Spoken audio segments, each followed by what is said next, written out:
His Holiness Rupa Swami Maharaj will be giving the lecture for 8 o'clock, and then we'll have prasadam subsequently. Okay.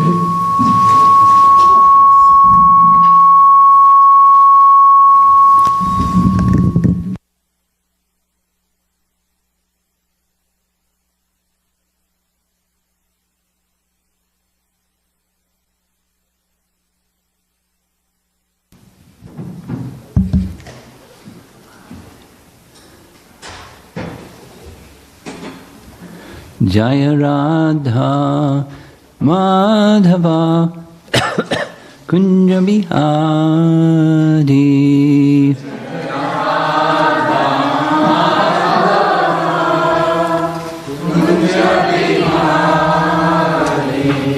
Jaya Radha Madhava Kunja Bihari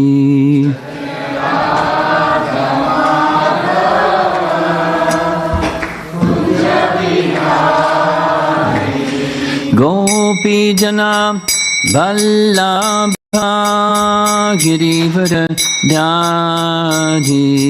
Gopi Jana Vallabha Girivardhari Gopi Jana Vallabha Girivardhari Gopi Jana Vallabha Girivardhari Jasodanandana Brajajanaranjana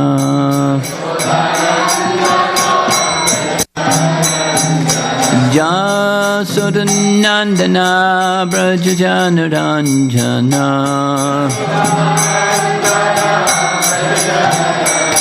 Jamuna Tiravana Chadi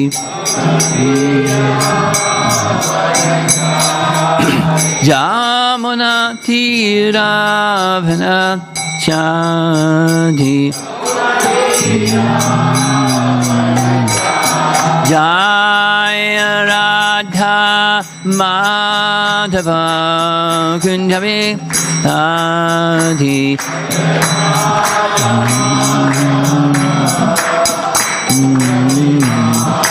Jaya Radha Madhava Kunja Bihari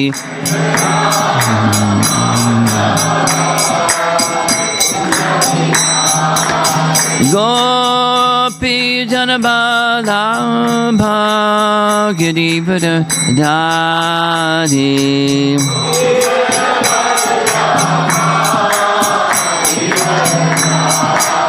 Gopi Jana Vallabha Girivardhari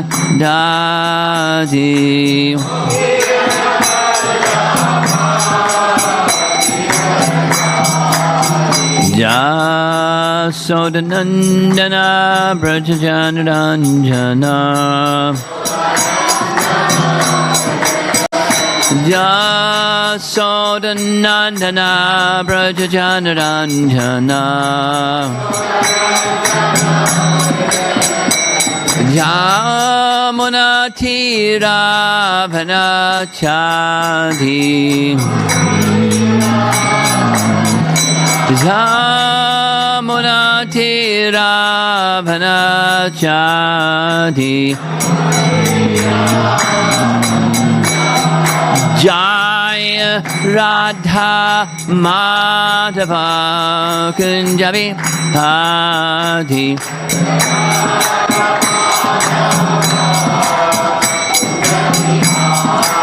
Jaya Radha Madhava Kunja Bihari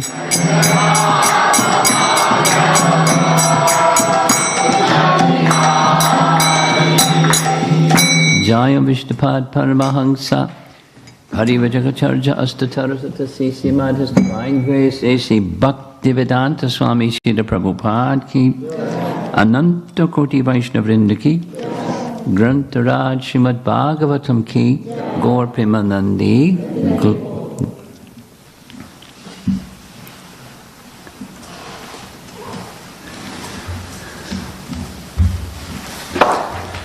Everybody please come forward. There, the children can stay where you want to stay. So, thank you.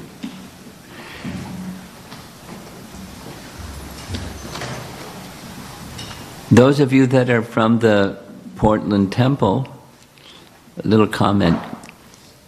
You're blessed to have this nice, strong kirtan performer that plays mridanga very nicely to enliven. It's a blessing. You're blessed. Now, a question. For those of you that were here with us yesterday, how many remembered this advice, encouragement that I gave yesterday during class twice? First thing in the morning, like that lady stretching her arms, greeting, the rising sun in the morning. Another day, another opportunity to have Krishna's association when I'm unqualified. So humility and good fortune. How many remembered that? Oh, good. Just tell me, I'll make a few suggestions because it's not just on the occasion of Japa retreat, but it's a principle that you practice, and it's an enthusiasm principle. The opportunity, so back to review from yesterday, utsahan, the enthusiastic opportunity to be unqualified, disqualified, found in a dark place personality. Here the opportunity has been extended. And it's too easy to become complacent or take for granted what we have. And then feel other, not nice feelings, like I'm not making much progress, or, boo-hoo, or, some misfortune comes my way, and, forget your blessings. Because the blessings they're meant to lift one from where we've been to where we want to go. So, that's, as we heard yesterday, enthusiasm is the beginning. All good things start with that. Without it, it's lifeless.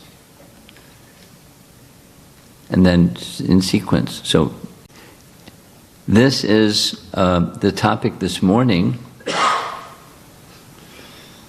I'll probably have to say it again later today because the audience is a little bit less than last night for some reason. People aren't hung over from like material life. Anyway, let's see what happens in the course of this morning. When we're making offerings of chanting the holy name, what is it we're doing? There was the why yesterday, now it's a little bit of the what. We're offering Krishna's name, the form of Krishna's name, to the person. We're offering Krishna to Krishna. Offering Krishna his name with love.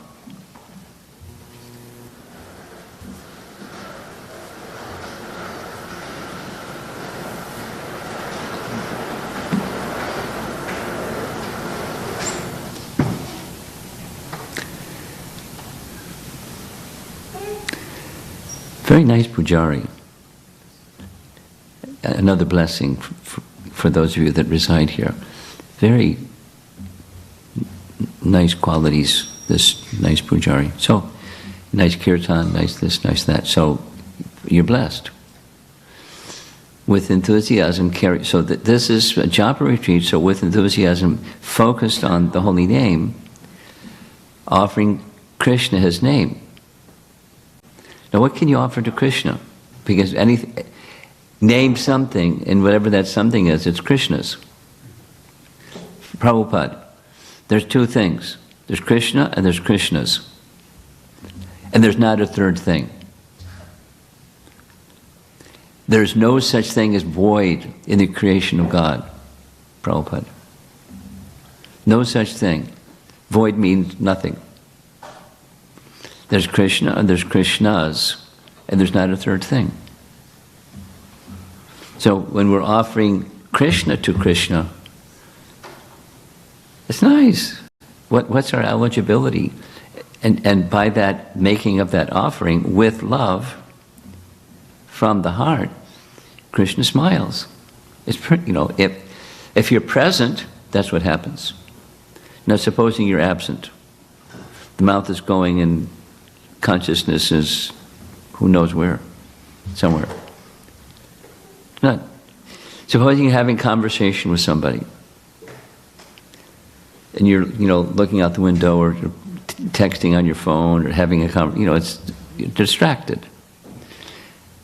Come on, that's not being present with the person. There's feelings conveyed in being present, and that's part of the offering of chanting.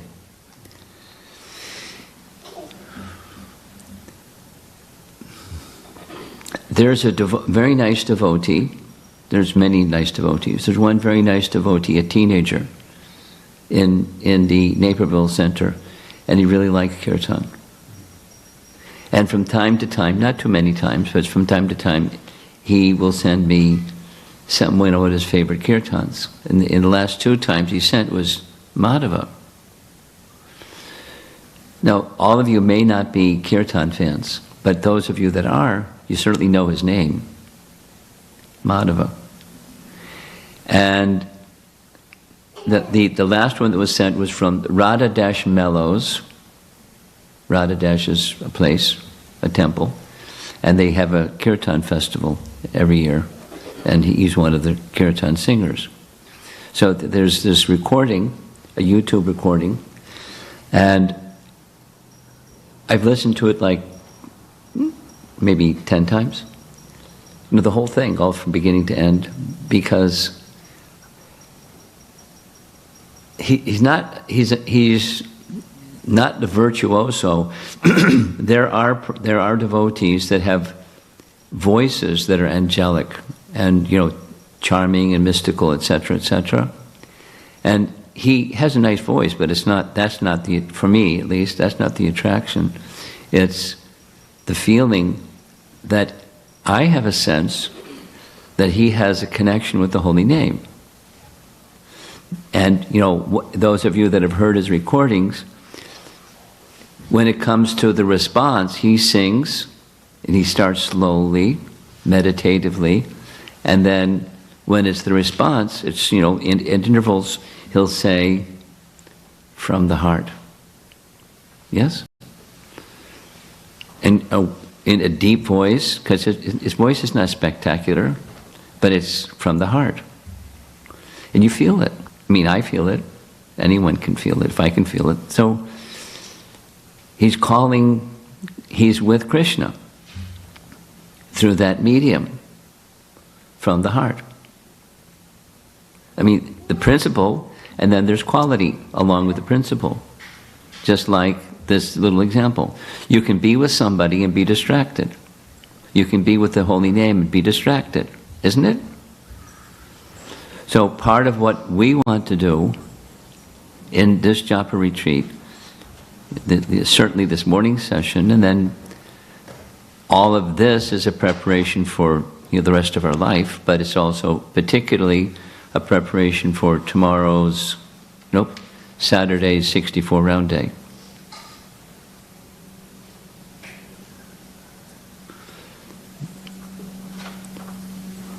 From the heart.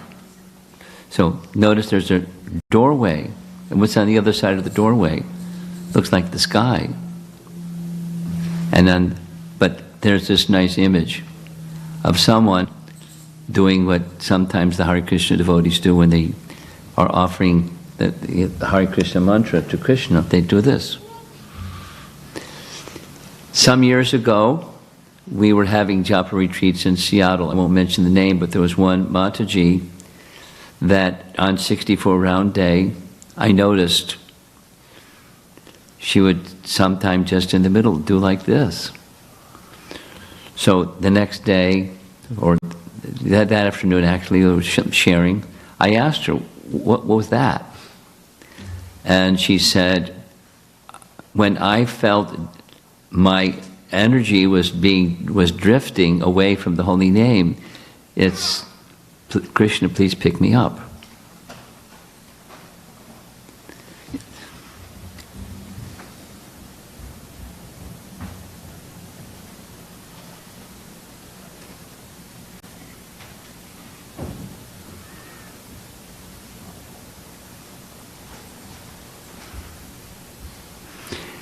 Another sharing. Here's story time. One devotee who I have appreciation for shared with me that they were attending a Japa retreat that Burijan was overseeing. You know, Burijan and I have known each other for longer than I've been a devotee, because he and I went to the same university, and he gave me my first Krishna conscious literature. It was a Back to Godhead magazine, and many things changed my life, but that particular, just a magazine, had a very profound impact, because the feature article of that particular magazine was an article by Bhaktisiddhanta, without the detail. That article of Bhaktisiddhanta helped me. I spent 3 hours reading that article, because Bhaktisiddhanta's language is, you need a telescope to it says English isn't his primary language, but his English is my primary language, and I had to look up, a good number of words, and then in phrases. And what does this mean? What does that mean? The title of the article, I'm getting distracted, but that's okay. The Bhagavat, it's morphology and ontology. That's the title. So I had 3 words in the title I had to look up in the dictionary. And then I spent 3 hours going through the rest of the article. And when I was done, I had to, the magazine, but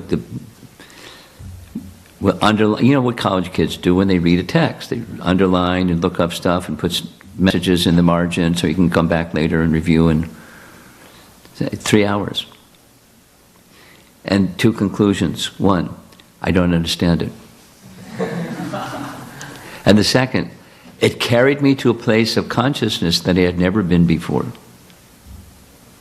That I was hankering to find such a place, a medium to go to such a place, because I was searching.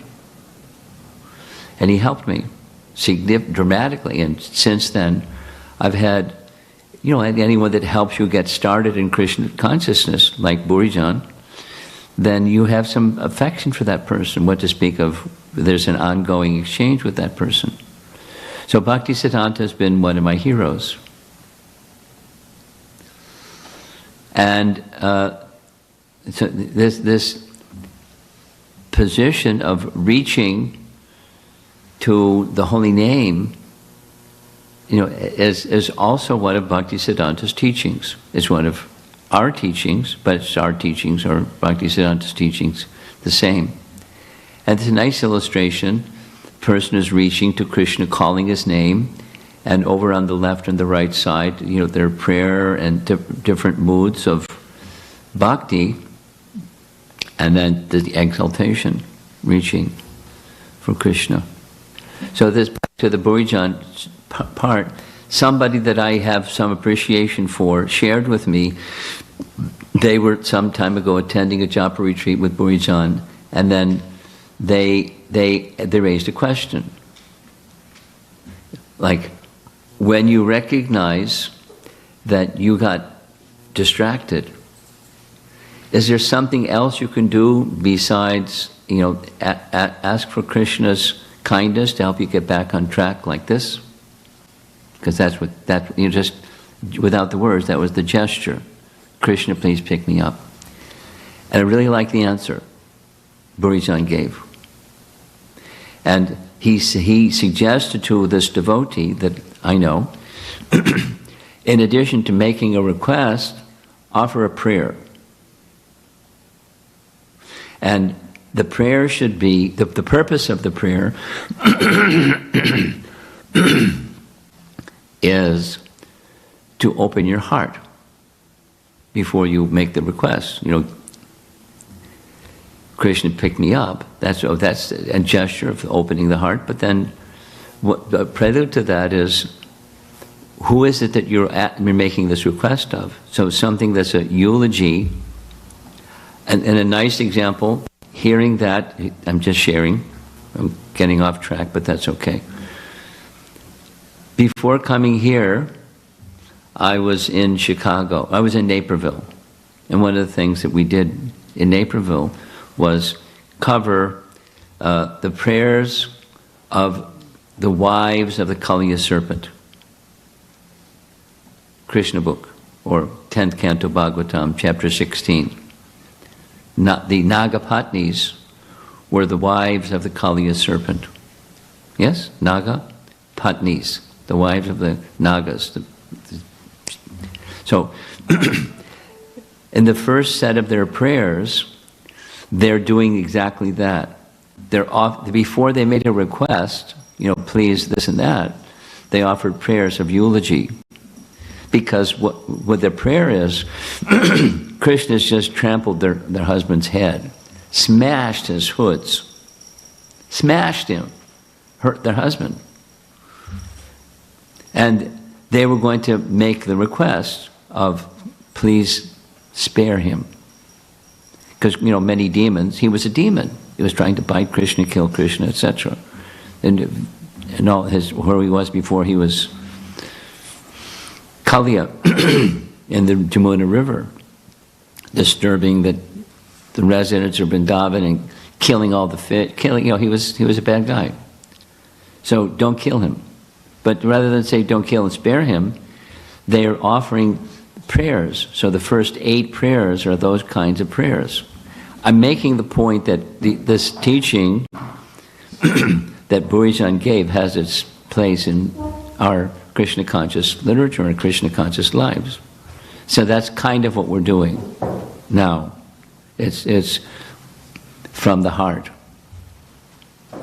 And so how do you get from the heart when you're from the head?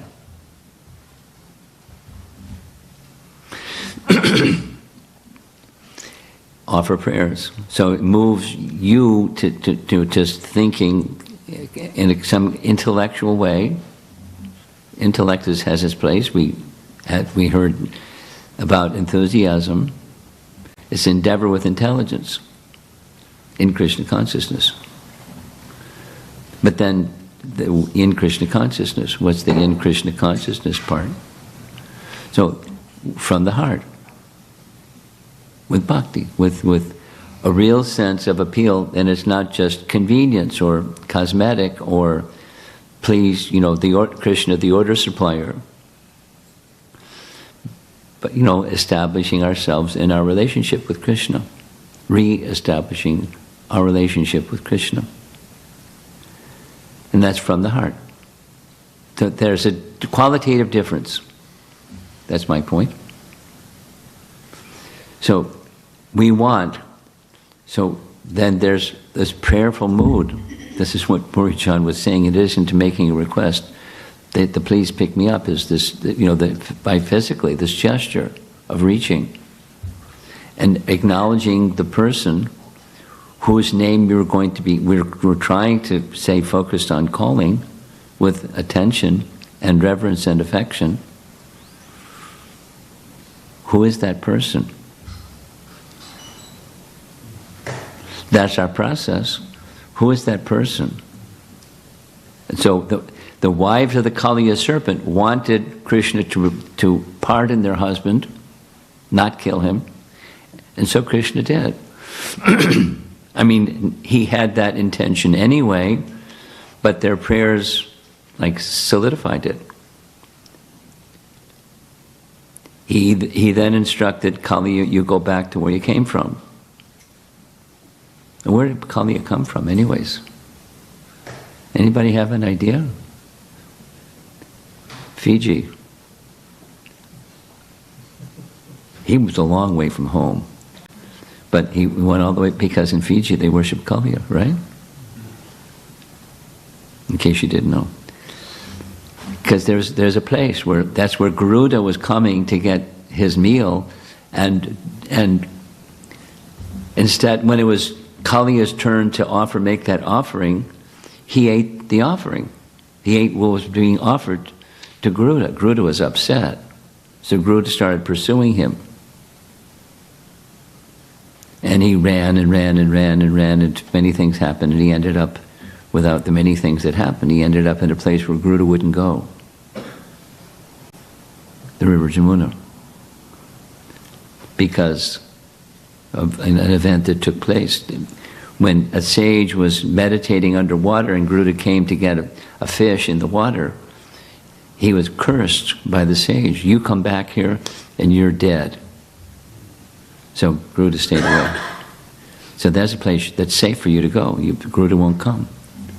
So that's where Kaliya went, to get relief from being nasty with Garuda. Insulting. He was an aparati. But he got relieved of all of that. In part by the appeal of the wives of the Kaliya serpent. Of course, Krishna had his own purposes, etc. But, you know, they got a big assist. Krishna was going to... Who knows what Krishna would have done, but he didn't. He didn't kill him. He relieved him of his sinful tendencies, his offensive reactions. Those are two different categories. And he surrendered to Krishna.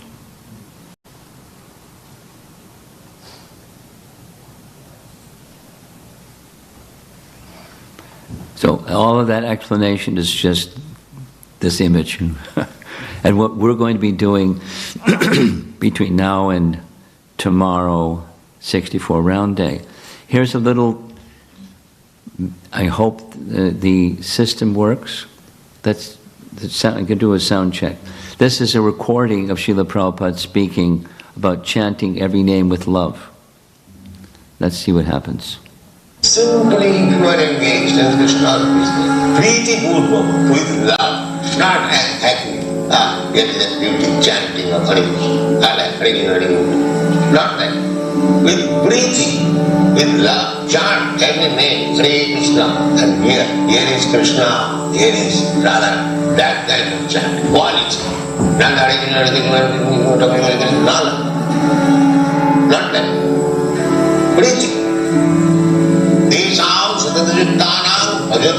Preeti. That Preeti is equal. That is the essential quality. Patram puspam palam poyam shomi bhaktya prajachati. Real thing is bhakti. Krishna is not hungry that he will give him some good food and he will eat it. Never mind in which way he can give.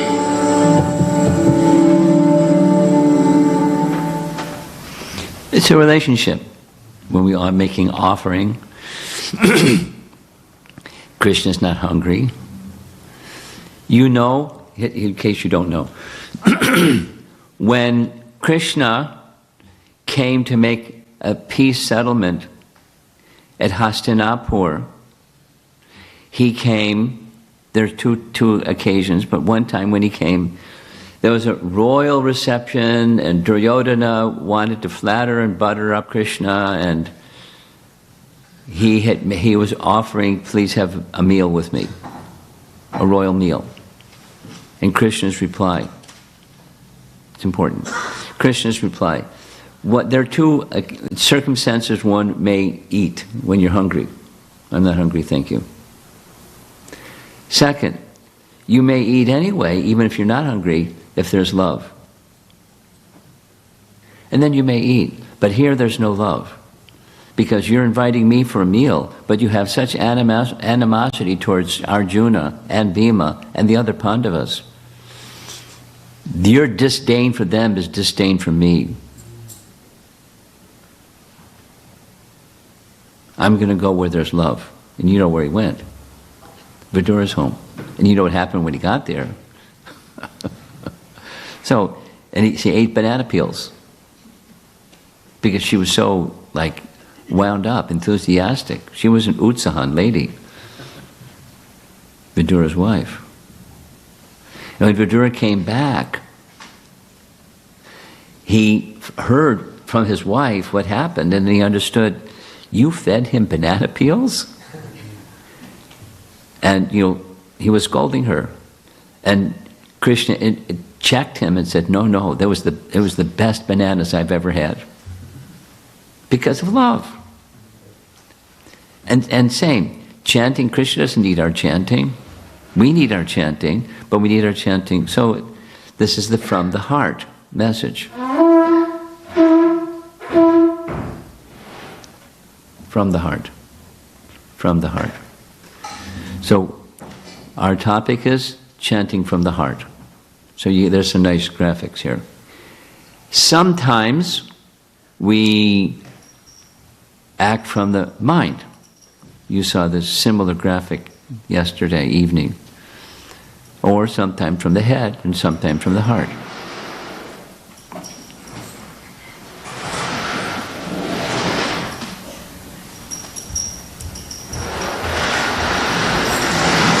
And sometimes we get a little confused, should it be from the head or from the heart?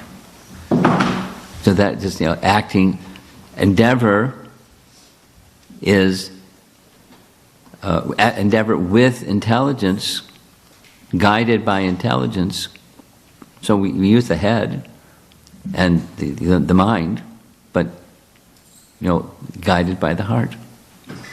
In our relationship with Krishna, we choose to act and serve from the heart, while directing our mind to him. So the intelligence, Indriyani paranyahur, Indriyebhya parakpaman. You know the verse? Buddhi is meant to give direction to the mind, mana. And the mind is meant to give direction to the senses. The senses interact with prakriti. And that's when things are in proper order. Usually things are not in proper order.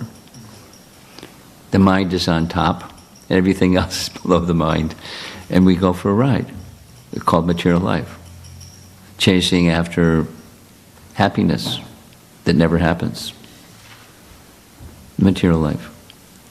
But spiritual life is from the heart, where the mind is directed to him with spiritual intelligence. Dami bodhi yogam tam. Krishna gives the intelligence, yena mamopiyantite, by which we can come to him. And come to him. A medium for that certainly is the chanting of the holy name. There are other practices, but they're resting upon the sound, vibration. Acting from the heart is an ongoing journey. Meaning, it's not that once upon a time I remember I surrendered to Krishna, it was really nice. And now that's it. Once upon a time.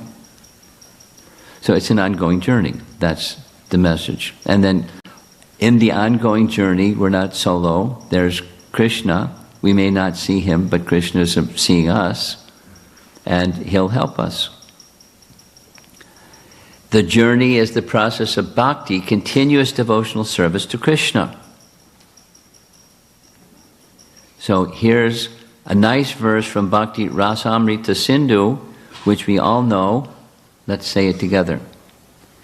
Anya bilashata shanyam jnana karma janavratam anukulyena krishnano shilanam bhaktir uttama.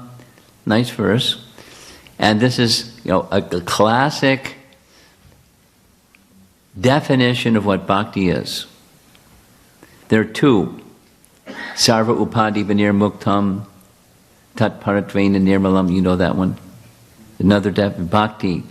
Bhaktir uchate. Bhakti is defined by that verse. So here bhakti is defined by this verse. And the first half is what bhakti isn't. It's not jnana and karma. And what it is is Krishna should be pleased. Krishna anushilana. Anukulyena Krishna anushilanam. Bhaktir uttama. And that's uttama bhakti. The highest bhakti is defined as continuous, this is this ongoing journey, continuous service or emotions directed toward Krishna, his expansion forms or others related to him, with a pleasing attitude towards Krishna. So even when you're doing some things that are in relation to others, that it is that Krishna should be pleased. Your speech, your behavior, your everything. So Krishna will smile. And our chanting, a root practice that we do every day for a good reason, it's our chanting, because that cleanses and aligns our intention with Krishna should be pleased if we're doing properly. With a pleasing attitude toward Krishna. It should be devoted, so this is the negative, it should be devoid of desires other than the desire to please the Lord, and unobstructed by impersonal gyan, the materialistic rituals of karma, or other unfavorable acts. Nice. It's an ongoing journey.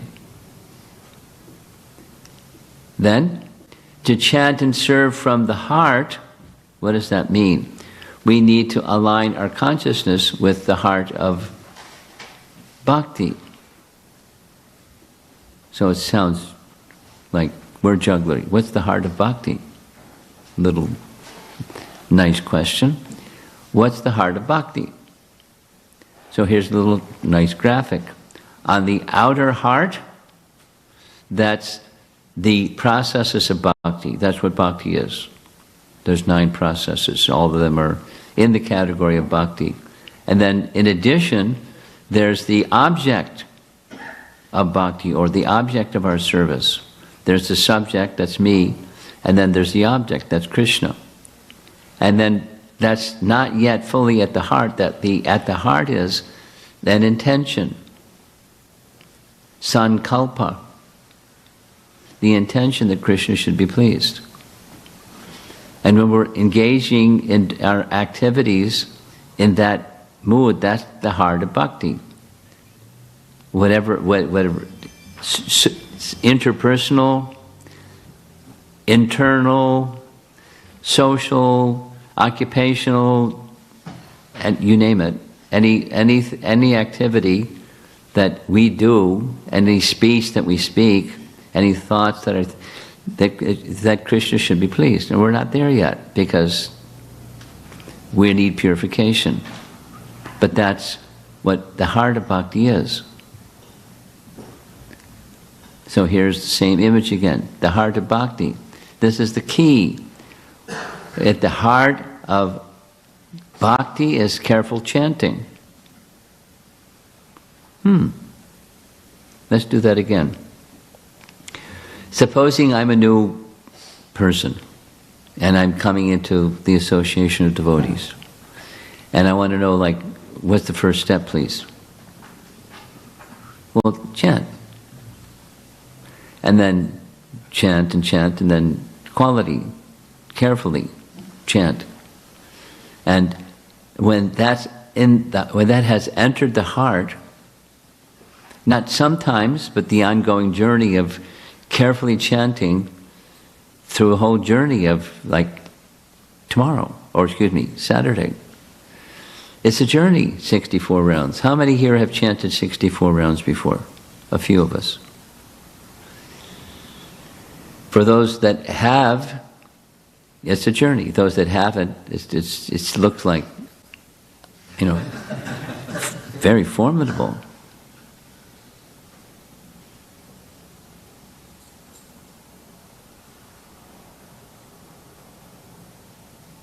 So a Japa retreat or a 64-round day is an opportunity. So that's this. With enthusiasm, greeting the opportunity. I get it, I'm this unqualified, etc. person. Let me take this opportunity. So here, we're here because we want this opportunity And give it your best. But give it your best isn't do it, it's enter into that relationship of making an offering unto Krishna, and we're offering ourselves, but we're offering His name, the medium of sound, to enter into that relationship and continue for as much as you can, carefully chanting. A suggestion. Once a year is nice. More than once a year is more than nice. And for example, a really nice, more than once, is appearance days, like Krishna Janmashtami and Gaur Purnima and Govardhan Puja and Nrsimha Chaturdasi. There's 4 more. That's nice. More than nice. And then notch it up a little bit, and that's Ekadasis. According to Hari Bhakti Vilas, there's 2 things on Ekadasi. Diminish, increase. Minimize reasonably, not fanatically, reasonably minimize on the material side and maximize on the spiritual side. And particularly in our Gaudiya Vaishnava tradition, increase chanting. Whatever that might be. Chant an extra round, 17 rounds, or more, or whatever is something that you can sustain. And then once you start, make your best effort to just consistently, every Ekadasi, every 2 times per month. That's 24 times. And then, kind of just sharing, just 2 days ago, I received a little text message from a devotee that became inspired from the Japa retreat that he had just taken part in. And it was an Ekadasi, just a few days ago was Ekadasi. So, today's Dwadasi, right? Yes? Yes? Yes. Today's Dwadasi. So, on Ekadasi day, he chanted 77 rounds. And he was like, wow. It was 2 days ago? 2 days ago. 2 days ago. Yeah, 2 days ago. Because after that, anyway, he was surprised, and he felt a connection. But it's just a continuation of what you see on the screen, carefully chanting.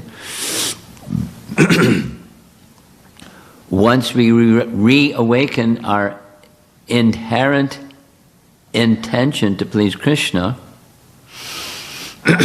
it spreads, because it starts with one of the ways to start is with just chanting. And then once it's awakened, that intention potential is awakened, it spreads to the other features of your service. We can carry out all our actions from the platform of the heart. That's bhakti. The primary action necessary to become closer to Krishna is the chanting of His holy name. Now that's our theology, and that's also reality. Now one could begin with something else, and that's also okay. But in this age of Kali, it's particularly important and recommended. In our loving relationship with Krishna, we strive to carry out our actions, all our actions, from a place of love, not merely on the basis of duty. Same with chanting, not 16 because, yes sir, that's what we're told. So we do it because we're saluting to the flag. That's okay. That's okay. But beyond that is not just on the basis of duty. We're not able to call out the holy name with complete attention and surrender because we have false shelters. This is from the idea of surrender that we heard. No other shelter, letting go of other shelters. It's an affirmation or a dedication or a place of shelter. In order to accept our true original shelter. We need to let go of false and permanent ones. Here's a for example. The examples are helpful. I'm holding this little device that changes the slides. Supposing I wanted some water, don't worry, I don't need some water, but supposing I wanted some water, I'd have to let go of this thing to get the water. I can't.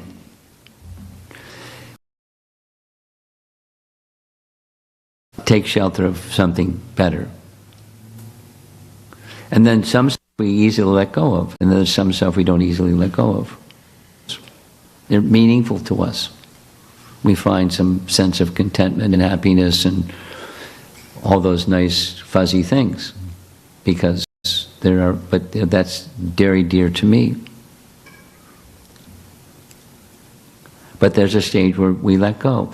Once we let go of false shelters, there's this lady raising her arms again. And our minds, senses, and emotions are directed by a single purpose. What's that? The intention to please Krishna. Anukulyena Krishna Anushilanam. We can call out to the holy name from the core of the heart. This is the how-to instruction. When we offer our soul, our very self, at the lotus feet of the holy name, in a mood of complete surrender, inattentive and mechanical chanting will cease. What a relief. Prabhupada likens Buddhism to like banging your head against the wall and bang your head against the wall and bang your head against the wall and bang your head against the wall and you stop.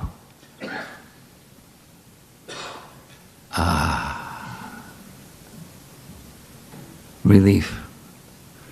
But that's negation. Definition of happiness or liberation or attaining enlightenment just by negation. That's not. But it's the positive shelter taking. And the positive shelter taking requires letting go of stuff, the false shelter stuff. Acting from the heart means acting from a place of who we are. Who are we? Nitya Krishna Das. We are eternal servants of the all-knowing, all-loving, and all-attractive Supreme Personality of Godhead. There is Krishna embracing Gopakumar again.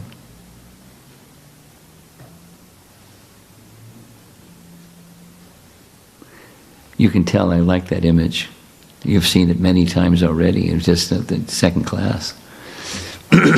That's the intention behind, because Gopakumar didn't start with that idea, but that's where he ended up. And Krishna was waiting, and Krishna embraced him when he returned.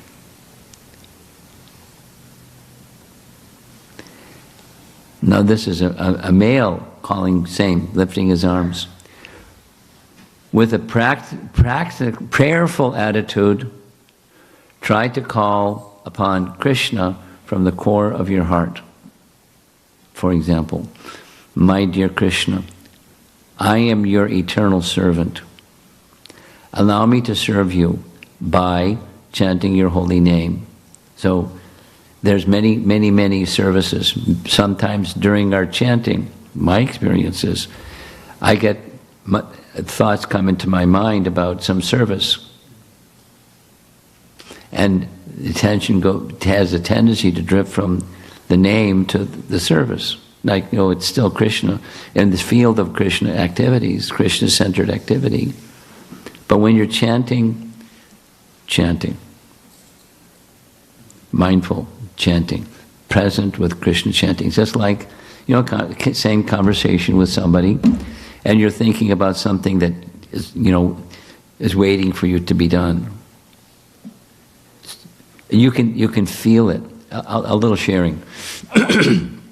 One of the practices, we're not going to do it during this Japa retreat, but one of the practices during a Japa retreat is take like 20 minutes. And in dyads, which means pairs, one person is chanting, the other person is listening. And then they critique what they heard. And then switch roles.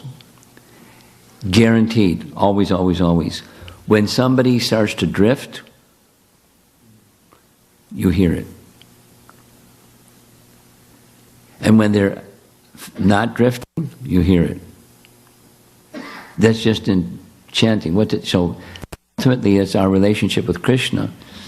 So we can try to be engaged in devotional service and try to be engaged in chanting and drifting. We do it too much. And the opposite is less. Attentive, intentional being with Krishna, being present with Krishna. Please accept me. More messages, we're almost done. This is a little technical from Bhaktivinoda Thakur's writings. 2 types of chanting. Kevala, without affection. Sneha samyukta, with affection. So from the word is with affection, as opposed to without affection. Nice graphics, huh? I didn't do this, somebody else did it. I gave the message, but they gave the graphics. By cultivating our connection with Sri Krishna in his vachaka form, gradually and naturally we will be invested with a potency which will touch and transform the hearts of others in amazing and unexpected ways. That means our heart becomes transformed. And then when our heart becomes transformed, then we become messengers of Krishna's transformation in the form of his name. Vachaka means Krishna's form in sound. Here's another graphic. Similar language. The graphic makes it a little distracting, but by cultivating our connection with Sri Krishna in its vachaka form, gradually and naturally, we will be invested with the potency which will touch and transform the hearts of others in amazing and unexpected ways. So that's preaching. But first, you can't give to other people what you don't have. So it has to touch your heart. Same phrase. By cultivating our connection with Sri Krishna in its vachaka form, gradually and naturally, we will be invested with a potency which will touch and transform the hearts of others in amazing and unexpected ways. Notice in the graphic, there's 2 hearts.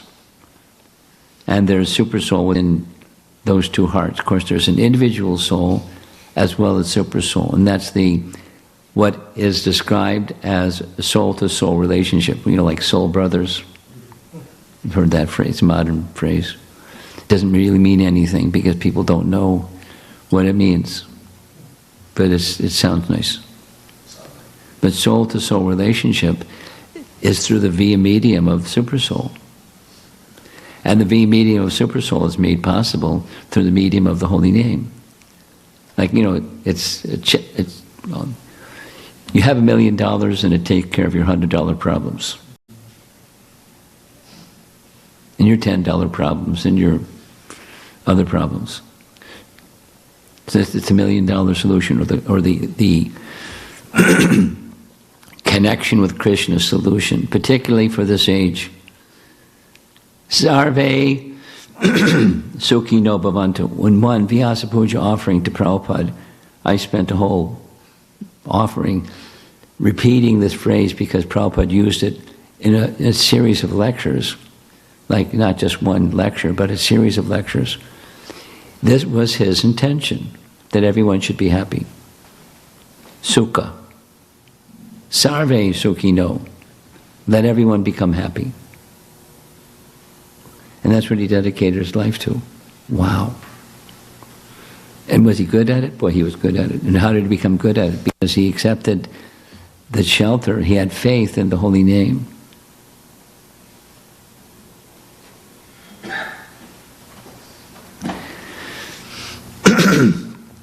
A little Prabhupada story and then we're going to end. Krishna Das Babaji. Yes? No. No. Krishna Das Babaji. Bhakti Siddhanta kind of was discouraging, because it was popular at his time, that devotees would become Babajis. He was like, no. Because they were imitation Babajis. But one he accepted, Krishna Das Babaji, because he had complete faith in the holy name. Krishna Das Babaji was staying at a temple. The temple commander, the leader of the temple, complained to Bhakti Siddhanta, this fellow, he just chants. He doesn't do service. We need him to do service. But he just chants. Bhakti Siddhanta, I don't recall the exact words that he used, but something to the effect of, he's so immersed in the holy name, that's the goal. Let him do it. Don't try to extract some service from him, because that's his service. So Krishna Das Babaji was a celebrated person. At Prabhupada's departure, he was the kirtan singer and had everybody in tears, because he was, from the heart, kind of a singer. So one time, this is in Leelamrita, and one time he was with, I think it's Ban Maharaj and Srila Prabhupada, because Ban Maharaj was one of the two sannyasis that were sent to England, and he came back unsuccessful. So the three of them in the room, just the three of them, his Prabhupada's secretary reported this exchange. Krishna Das Babaji asked, you two both were given the same service. You're both very eloquent and very capable writers. One of you was unsuccessful, the other was successful. What's the difference? They looked at each other and looked at Krishna Das Babaji, and he said, because he had faith in the holy name. And you don't have the same quality and quantity of faith in the holy name. Therefore he was successful, just like this 3-time showing. Prabhupada was able to touch the hearts. It's purity. Purity is the force. But the purity was accomplished by his faith in the holy name. And he had it, and he instilled it. And, to the degree that we can receive it, we can become pure and transmit it ourselves. We become little instruments of our founder Acharya. Sarve Sukhi no Bhavantu. With dedication. But we have to have it before we can give it. Here's the last slide. This is Vangsidas Babaji, and Prabhupada is another contemporary. And here's a little recording. I hope it works.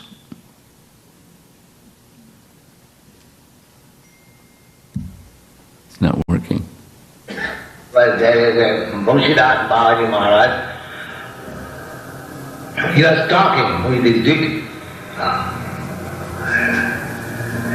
Krishna, that time Madan Mohan. He was talking with Sanatana Goswami. Madan Mohan, Sanatana Goswami at that time had no temple. He was hanging deity on the tree. So Madan Mohan was talking, he came Sanatana, you are bringing all these dry chapatis and it is stale. I don't give me little salt. How can I eat? Sanatana Goswami said, sir, where shall I go? Whatever I get, I offer you. You kindly accept. I cannot move, old man. So Krishna had to eat that. Because the bhakta is offering, he cannot refuse. Jima bhaktya prajit. Real thing is bhakti. What you can offer to Krishna, everything belongs to Krishna. What you have got? What is your value? And what is the value of your things? It is nothing. Therefore, the real thing is bhaktya. Real thing is your feeling. Krishna, kindly take it. I have no qualification. I am most rotten fallen. But I have taught this thing for peace sake. Please be accepted. Don't be patha. Always be careful. You are dealing with Krishna. That is my request. Thank you.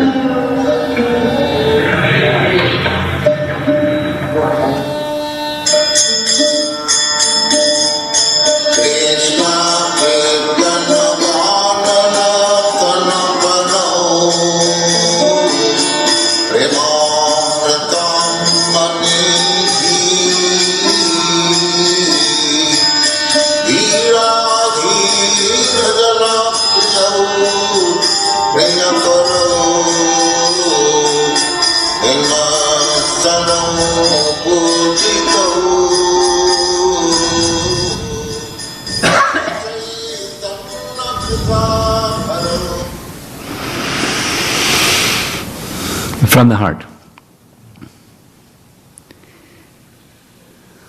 Let's see if there's some discussion. And it's now 10 minutes after 9. And according to the schedule, we're supposed to end at 9:30. But we ended class in such a way last night, there was no time for discussion. So on today or yesterday evening class, yes.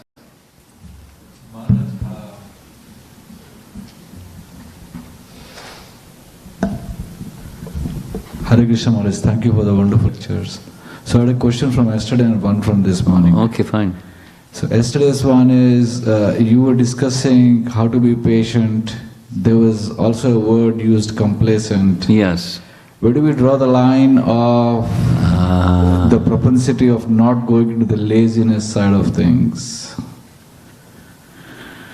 And you also shared yesterday Prabhupada quoting that the material world asks you to keep rushing. And we have to draw a line, right? So how do we do that? That was the first question. Okay. You have something? No, it's just waiting. Just standing, okay, okay. Who's at the center? That's my answer to your question. When Krishna's at the center, and the starting point is enthusiasm, Krishna's at the center. Now, depending upon you or me or each one of us, our capacity is going to vary. And, I'll speak personally. Getting older, something happens when you get older. Things just don't happen the same way when I was younger. And there's still enthusiasm, but the way that the enthusiasm manifests is different, and et cetera, et cetera, et cetera, et cetera. So, the most important principle, who's at the center? And then complacency is enthusiasm continues to your capacity. Does it happen? Yes, it happens. That sometimes health or circumstance or something, there's a setback, at least for some time. But then one may have to go more internal, but there's no complacency because Krishna is at the center. Supposing someone has really bad health and they've got their 16 rounds to chant, they chant in their mind. Or whatever. But the enthusiasm and the centeredness doesn't change. That's the termination of complacency, because enthusiasm is there, is a starting point, and it stays vital, vibrant. Supposing you go the other direction, enthusiasm starts to wane. Then that's where complacency comes. Supposing, I start rah, and my intention is material.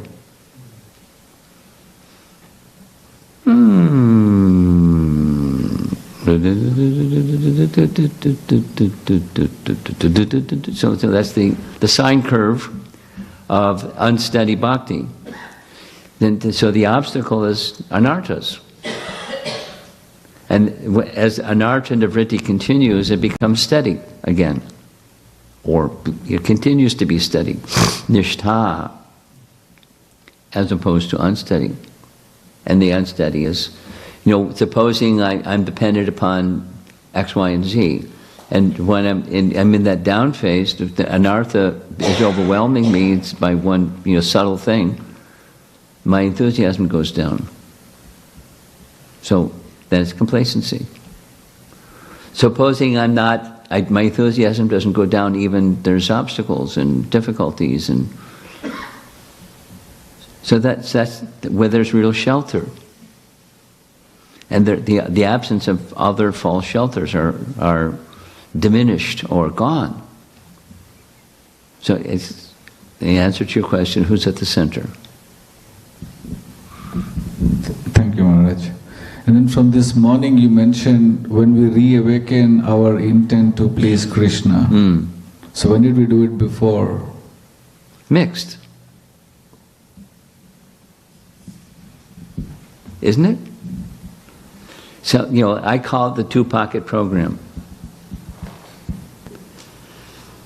So much for me, so much for Krishna.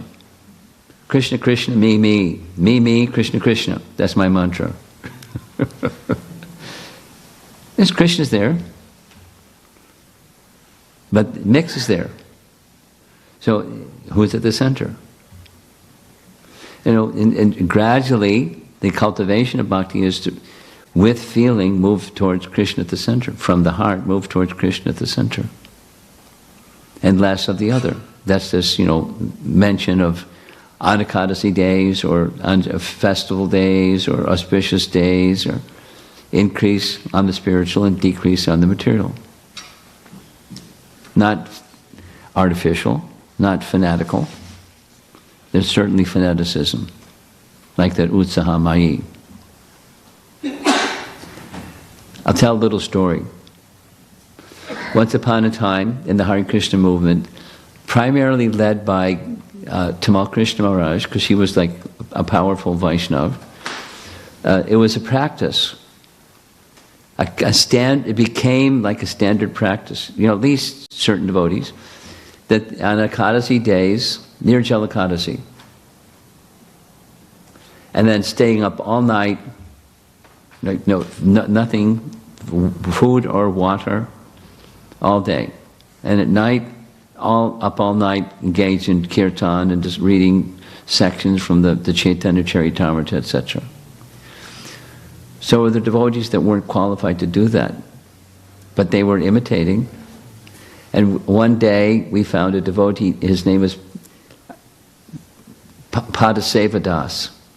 He was passed out in the walk-in refrigerator. Because he couldn't control himself. And the door closed behind him and he passed out. He was just taking, boga and eating it. That's artificial. So that which you can sustain with, Krishna at the center when you're in the mixed position. But try that which you can sustain with Krishna at the center.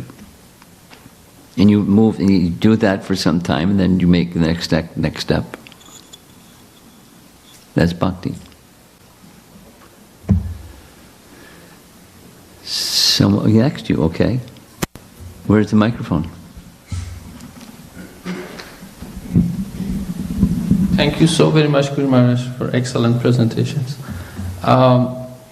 Yesterday, when you were discussing patience, you draw a contrast between self-acceptance, self-loathing, and self-loving. Yeah. Meaning in negative sense. Yeah.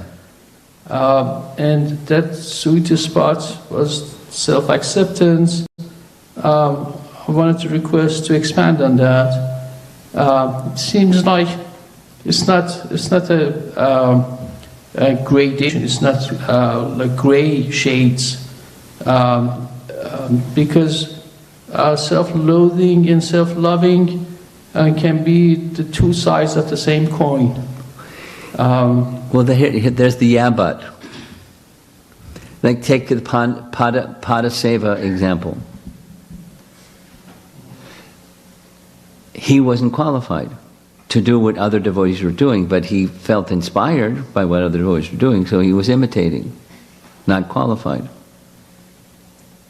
And it was ego, or a false sense of self-worth that inspired him to do what he did, imitation, doing. And then it was a consequence. He didn't die, he was just passed out.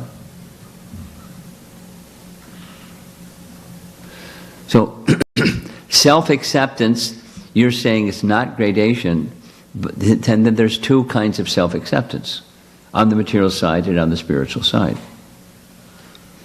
On the spiritual side, self-acceptance is, who am I? Really? And on the material side, it's, what is my contamination? What are my strengths and weaknesses? And let me accept the strengths and the weaknesses and operate from the place of strength and not imitating where I don't have strength. And and be content with, I'm on the right track, the bhakti track, and so I'm continue being self-accepting while I'm continue to improve. Steps in the direction of. Incremental steps in the direction of. That's progress. So I'm progressing while being self-accepting. It's not stop, go. It's progressing through the bhakti process that does what the bhakti process does. It cleanses and awakens. And if I'm doing it properly, under proper guidance and with the right intentions that Krishna should be pleased, that's where that one goes. Does that address your question? Okay. Right up front. Hare Krishna Maharaj Ji. I have two questions. First one, should my intention be to please Srila Prabhupada or to please Krishna while chanting? What do you think? It's hard for me to do both, so I was asking for one. Is it like, is there a... No. It's not one or the other. That's a binary answer. That's a material answer. It's a 1 or a 0. Can it be a 1 and a 0? If you use your binary processor, the mind, it's either 1 or a 0. It's not both. In transcendental, it's both. No, in one moment, there may be leaning this way, leaning that way, but it's not, if I'm leaning towards this, that's excluded, or that, then this is excluded. It's not a 1 or a 0.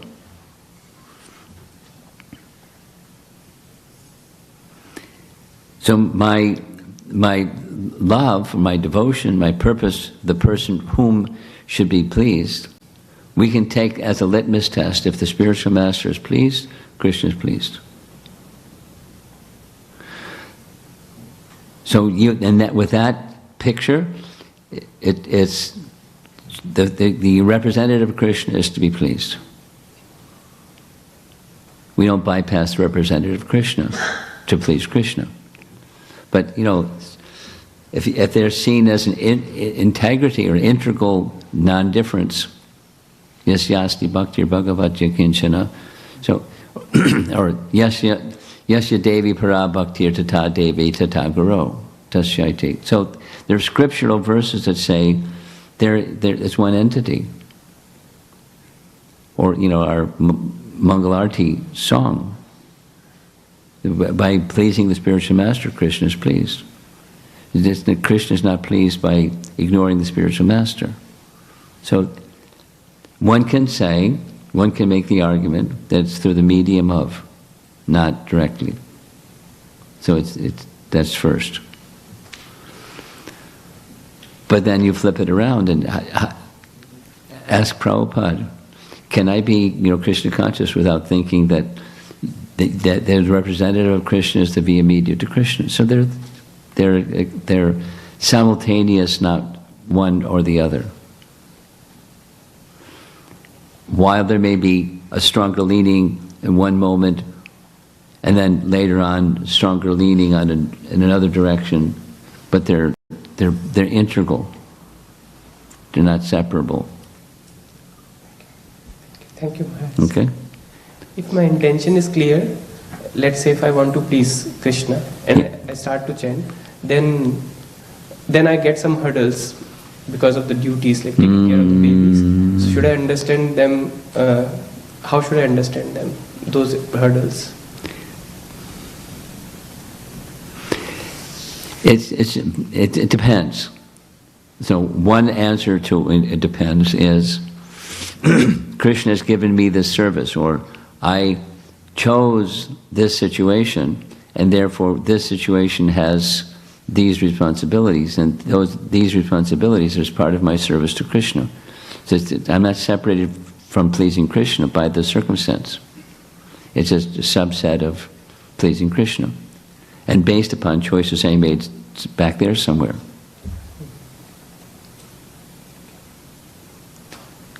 I'm not a grihastha, I'm a sannyasi. So with the sannyasi comes some responsibility. So the lifestyle is different. And and then there's responsibility that goes with it. And but the principle is pleasing Krishna, regardless of whether it's this or that or the other. The objective remains the same. And then you can add, as your first question, where did Prabhupada go? Where did the founder Acharya go? He didn't disappear. The emphasis in language-wise is pleasing Krishna, but it's implicit, the other. So that's my answer to your second question. With my choices that have brought me to the place where I am right now today, there's responsibility unto Krishna and to the Vaishnavas and the founder Acharya and future generations. Leave behind a proper example and legacy to be followed. Thank you, Maharaj. Okay.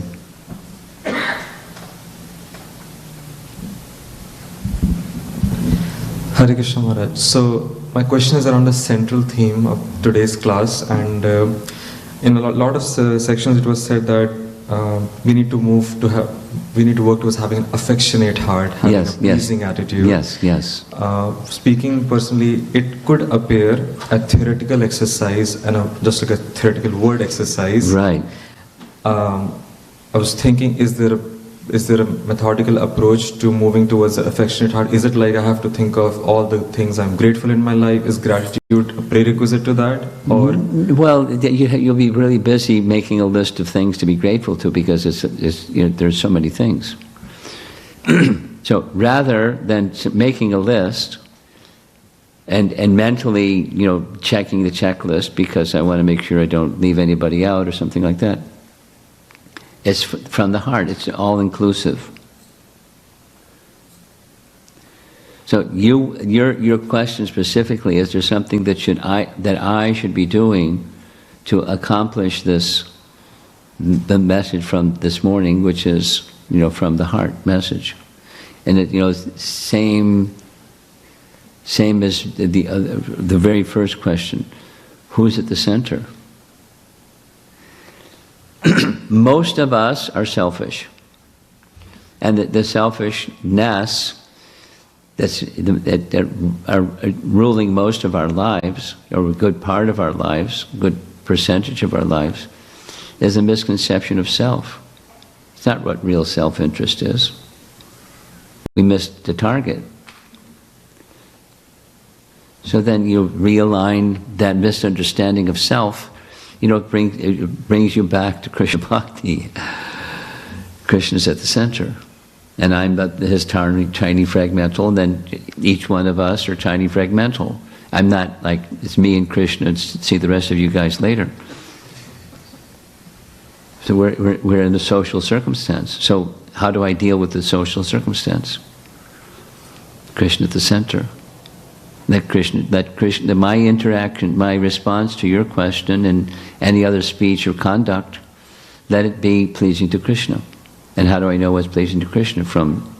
Primarily from Scripture, and the example of elevated souls, which is also in Scripture, but it's very beneficial to have proximate ideal souls, that we, at least sadhu sangha, that we seek and cultivate and take on the qualities of, not imitate, but take on the qualities of.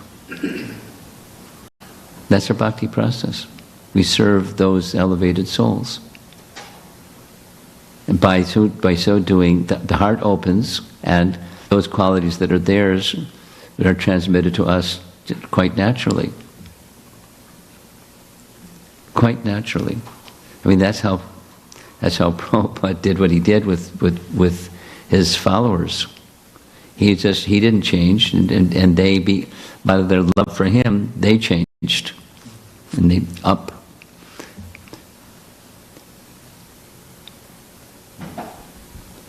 Something, I'm just adding something to this response, and that is, in the very beginning, Prabhupada was so tolerant.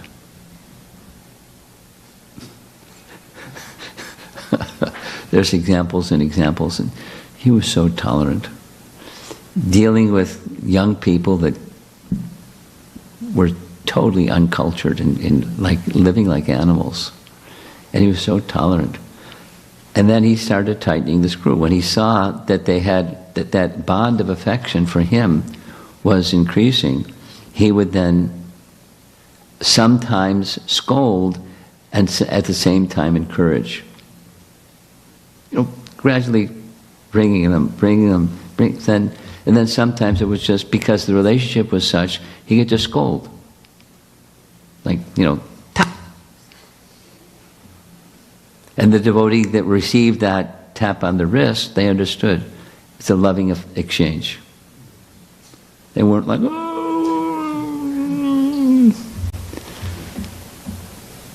So, like Bali Maharaj, he surrendered everything and Vamana tied him up. And then people surrounding, seeing all that, wait a minute, what's going on? He surrendered everything. And Prahlad Maharaj said, very good. His grandfather, very good. He got mercy. And Krishna explained why he did what he did. Krishna said, I just wanted to show everybody, just see what an exalted soul. Even he surrendered everything, and I bound him up like a criminal. No voice saying, wait a minute. Just see how exalted. So, different dealings at different times, for different circumstances, and the expert person is Krishna. And then his representatives act as his representatives. So they may do whatever they may do, and the idea is to be aligned with the Supreme Pure. That's our life. Find those that are aligned in that way and serve them. And whatever happens, it's just okay. It's quite okay. Purification. Even if it is uncomfortable. Okay. There's a question over here. And then we'll do these two questions, and then we're going to close. Hare Krishna Maharaj, thank you so much for the wonderful class. In the beginning you said, rather than making a request to the Lord, offer a prayer, right?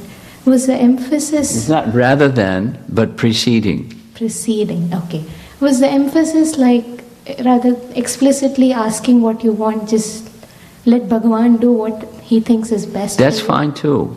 That's a request. Okay, but I'm trying to understand why you made that point, Maharaj. You're trying to understand what? What's the importance of offering a prayer before? The message was, there's a question. The question was, when you're feeling, Krishna, help, in addition to calling out to Krishna because we're dependent upon Krishna, is there something else that should be done? Like, pick me up. Is there anything, please accept me. Is there something else that should be done? I mean, supposing there's a little child. Everyone knows. The child goes like this. It means something. They don't have to say anything because there's already that bond of affection. And it's not just anybody, it's mommy. I've seen it. The child was crying and crying in a waiting lounge in China. No one, I don't speak Chinese. So different ladies tried picking up the child. Screamed, didn't stop. As soon as mommy came along, stopped. Because of that affection. And they knew who was mommy. Didn't need to go to mommy school. They knew. This is mother. So, when that is not yet established, that intimacy of mother-dependent child, then you're making a request. This was the point. When making the request, Krishna, help. I don't know what to do. I don't know whether to turn left or right. Help. Difficulty. Help. Is there something else that I should do? That was the question. And the response was, yes. Open your heart by a prayer. Your own personal prayer or a standard prayer or something. The beside just say, help. That's to help establish the relationship with the right mood rather than just because, supposing one gets picked up and then, I've seen it, then the child will wiggle and they're running around again. Yeah? Thank you so much. So, it's it helps to establish the relationship. That was the purpose of making that comment about prayer, in addition to making the request. Who is the person? And establishing the relationship with the person, opening one's heart, and establishing more clearly the relationship between you and the person who you're making this request of. It's clear? Yeah, wonderful. Thank you, Maharaj. Okay, last question over here. Hare Krishna Maharaj, thank you so much for the wonderful class. From yesterday's class, you quoted a verse from Uddhava Gita. Two of them. Yeah. So in what sense, I wanted to understand two things. In what sense he said giving up renunciation is also needed. And you drew the analogy with the verse Sarva Dharman Parityajya. I think, so how differently are the instructions given to Uddhava from those given to They're the same. It's just language is Krishna's language to Uddhava, Krishna's language to Arjuna. Different language, same message. Now that's the second part of your question. The first part of your question was, what did Krishna mean when he spoke to Uddhava about renunciation? But the simple message was no other shelter but me. And then he gave lists of other shelters. And the other shelters are maybe mode of goodness shelters. Not just mode of goodness, not just within the material energy, not just dharma for the sake of prosperity, artha, but paramartha or paradharma. Shelter me alone. That's that message. More elaborate than the 1866 Bhagavad Gita verse. Does that address? Yeah, you get last one. Oh boy. Hare Krishna Guru Maharaj. I have a comment and just a quick follow-up for that comment. Comment being yesterday in the presentation, you mentioned that the why question can have an answer as simple as 1 month at a time, or it can be as esoteric as serving Radha Krishna in the pleasure groves of Vrindavan. My understanding of that was that answer to the why question determines in one's life whether it is Vaidhi sadhana bhakti or Raganuga sadhana bhakti. Is that a correct understanding? Not exactly, because I can be a sadhaka and have an answer to the why question. I can be a sadhaka and not even ask the question. What to speak, have an answer to that question. So the question is personal. It's not a check the box kind of answer, but it's, like, why are we here? And supposing I don't ask the question, it's okay, but it's not the distinction between sadhana and raga.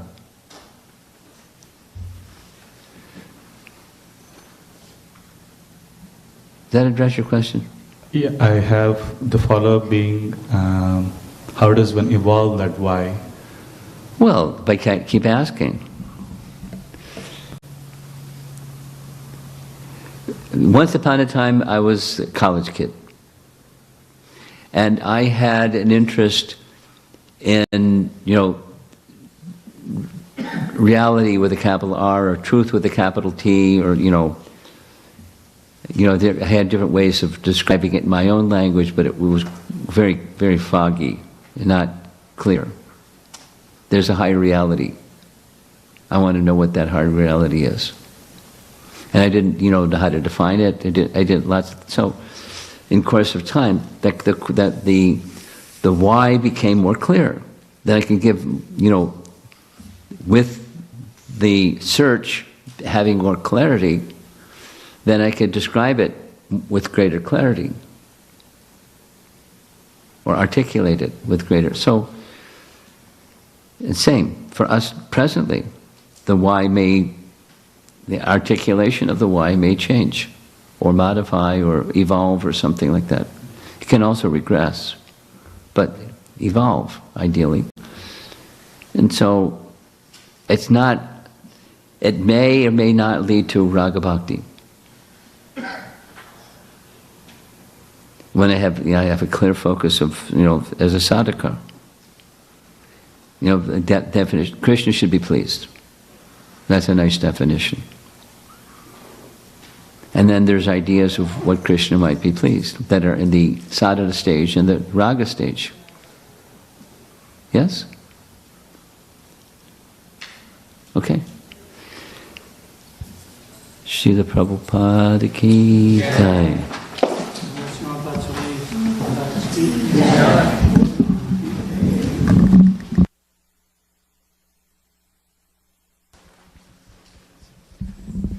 Thank you very much, dear devotees, for being present, not just physically, but mentally, at this morning session. It's a good way to start the New Year's. What a beautiful presentation, beautiful slides, deep messages, something to meditate on a daily basis. So please take advantage. Recording is going to be on our YouTube channel, ISKCON Portland, as well as Prabhupada Maharaja's YouTube channel, so you can review it and get greater insights, spend time with it. So, some housekeeping, simple stuff. We'll have prasadam. Maharaj will be going back to our home during that time frame, so he can continue his other services. But prasadam will be till 10:30. We'll have Kirtan at 10:30. I think Damodar Krishna Prabhu and all the wonderful youth group will be doing chanting the holy name, so please join. And at 11 a.m. His Grace Yamuna Jivan Prabhu, who just arrived at like 8 o'clock yesterday night from a flight from Chicago, will be talking about the Japa journey. I've seen portions of the video and it's very enlightening. He's invested a lot of time and effort and really refined the presentation, so I think we will all get some benefit from hearing it. So please join at 11 a.m. for that. A humble request for everyone.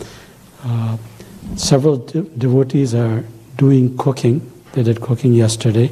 They're doing cooking this morning. They're going to do cooking again at lunch, again in the evening.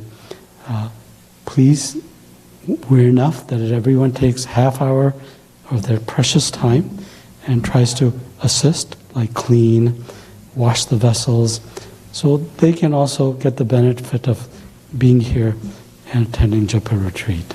So be mindful and care and help them out, okay? And if they say everything's fine there, then you can always come and help the pujaris do their seva as well, okay? Thank you very much. Hare Krishna. Please join for prasadam. Hare Krishna. Any questions, comments? So Maharaj's lecture, next lecture, just for once again, your planning purposes, will be at 4 p.m. And before that, we will have other presentations. So you can stay here for breakfast, lunch, evening prasadam. Thank you. Hare Krishna. Shri Shinadhai Sachan Dev ki jai. Shri Lakshmi Narasimha Bhagwan ki jai. Jagat Guru Srila Prabhupada ki jai. His Holiness Srila Prabhupada Swami Guru Maharaj ki jai. Here's the schedule. We'll keep it up. So if you're ever confused, just come back here and take a look. Thank you.